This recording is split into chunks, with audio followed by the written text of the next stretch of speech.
گہرے اور گھنے جنگل کے بیچوں بیچ جہاں اونچے درختوں کی چوٹیاں آسمان کو چھوتی تھیں اور پرندوں کی آوازیں فضا میں گونجتی تھیں، وہیں ایک ننھا بچہ دریا کے کنارے ملا تھا۔ اس دن جنگل کا سردار گوریلا کالا اپنے قبیلے کے ساتھ شکار سے لوٹ رہا تھا۔ جب اس نے بچے کی رونے کی آواز سنی تو رک گیا۔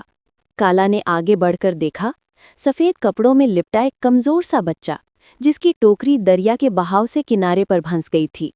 گوریلا سردار نے اسے اپنی باہوں میں اٹھایا اور نرم آواز میں بولا، یہ اب ہمارا بچہ ہے، اس کا نام ٹارزن ہوگا۔ یوں انسانوں کی وادی سے آیا ہوا یہ بچہ جانوروں کے قبیلے میں پلنے لگا۔ ٹارزن نے پہلی بار یہ محسوس کیا تھا کہ جنگل صرف سبزیاں اور پھول نہیں، بلکہ اسرار، خطرات اور حیرتوں سے بھرا ہوا ہے۔ گوریلا اس سے پیار کرتی تھی، مگر کبھی کبھار وہ اسے جنگلی اصول بھی سکھاتی۔ کب دوڑنا ہے، کب چھپنا ہے، کب لڑنا ہے، کب چپ رہنا ہے۔ ٹارزن بہت چالاک اور تیز تھا۔ وہ درختوں کی ٹہنیوں پر ایسے دوڑتا تھا جیسے ہوا کے ساتھ دوڑ رہا ہو۔ وقت گزرنے کے ساتھ اس کا جسم مضبوط، آواز گرجدار اور دل بہت بہادر ہو گیا۔ ایک دن جب ٹارزن 12 سال کا تھا، وہ اپنے دوست ٹیکو کے ساتھ جنگل کے کنارے کھیل رہا تھا۔ اچانک جھاڑیوں میں سرسراہٹ ہوئی۔ ٹیکو نے فوراً کہا، ٹارزن، یہ آواز شیروں والی ہے۔ اگلے ہی لمحے ایک زخمی شیر جھاڑیوں سے نکل آیا۔ اس کی آنکھوں میں بھوک اور غصہ تھا۔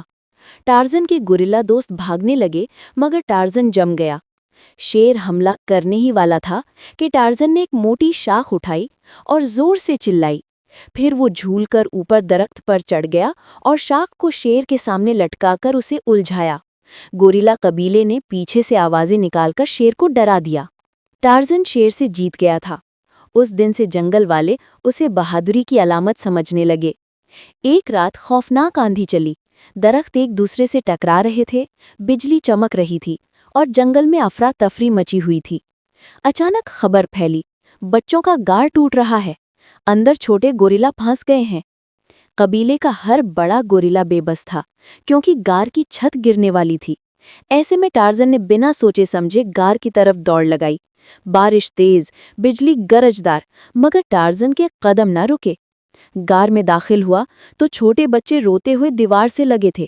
ٹارزن نے ایک ایک کر کے سب کو اپنی باہوں میں اٹھایا اور بارش میں لے آیا۔ جیسے ہی آخری بچہ نکلا، گار کا ایک بڑا پتھر زمین پر آ گرا۔ اگر ٹارزن ایک لمحہ بھی دیر کرتا تو بچے بچ نہیں سکتے تھے۔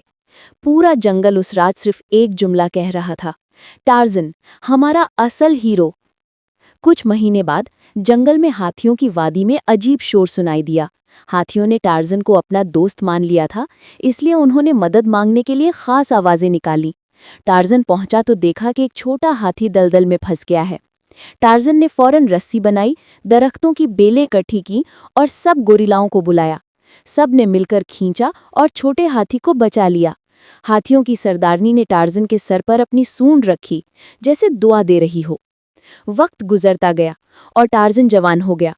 اب وہ صرف گوریلاؤں یا ہاتھیوں کا نہیں، پورے جنگل کا محافظ بن چکا تھا۔ وہ کمزور جانوروں کی مدد کرتا، جنگل میں انصاف قائم رکھتا، خطرات میں سب سے آگے ہوتا۔ اس کے شہرے سے ساری مخلوق کہتی، جنگل میں اگر کوئی ہے تو ہمیں بچائے گا تو وہ ٹارزن ہے۔ اصل طاقت جسم کی نہیں، دل کی ہوتی ہے۔ ہیرو وہ نہیں جو طاقتور ہو، ہیرو وہ ہے جو دوسروں کی حفاظت کے لیے خود کو خطرے میں ڈال دے۔